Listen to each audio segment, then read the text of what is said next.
Dans la catégorie réalisation culturelle et artistique, les projets finalistes sont L'Ouest en chanson avec les Respectables. Grande première le 21 avril dernier, alors qu'une centaine d'élèves de 5 écoles primaires du secteur de Lobinière et de l'école Beau-Rivage ont partagé la scène du cégep de Lévis-Lauzon avec les Respectables dans le cadre d'un époustouflant spectacle.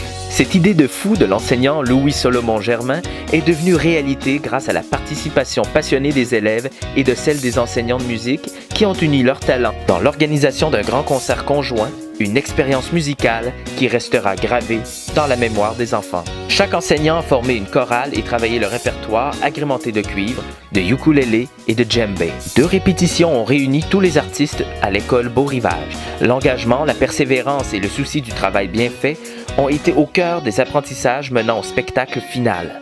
Un beau gros cadeau vécu dans une salle bondée avec les Respectables qui fêtent leur 25e anniversaire cette année.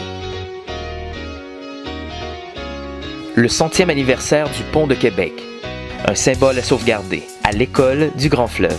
À l'occasion du 100e anniversaire du Pont de Québec, l'enseignant Jean-Philippe Lambert a proposé un projet multidisciplinaire à ses élèves de 4e année pour les sensibiliser à l'importance du Pont de Québec au niveau économique, social et du développement urbain. Tout au long de l'année, les élèves ont participé au projet en mettant en œuvre les connaissances en sciences, en mathématiques, en français, en art, en histoire et en entrepreneuriat. Tout a commencé par une réflexion de financement pour pouvoir accueillir le conférencier M. Michel Lébreux. Les élèves ont fabriqué et vendu des savons, puis des plantes présentées dans des pots qu'ils avaient eux-mêmes décorés. Au-delà de la compréhension des enjeux liés à l'existence du Pont de Québec, la conférence de M. Lébreux a créé une mobilisation générale de nos élèves pour la sauvegarde d'un tel symbole.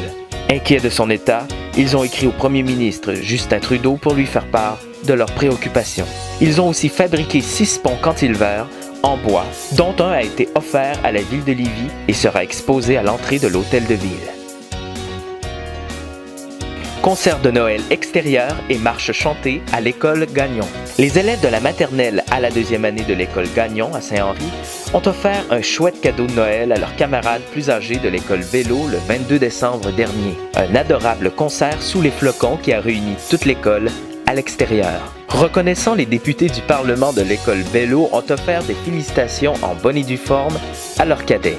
Vous avez un bel avenir devant vous, leur a même lancé le premier ministre, ce qui n'a pas manqué d'amuser les parents et grands-parents qui s'étaient déplacés nombreux pour le concert et aussi pour suivre les petits de l'école Gagnon dans leur marche chantée dans les rues jusqu'au parc de la Paix.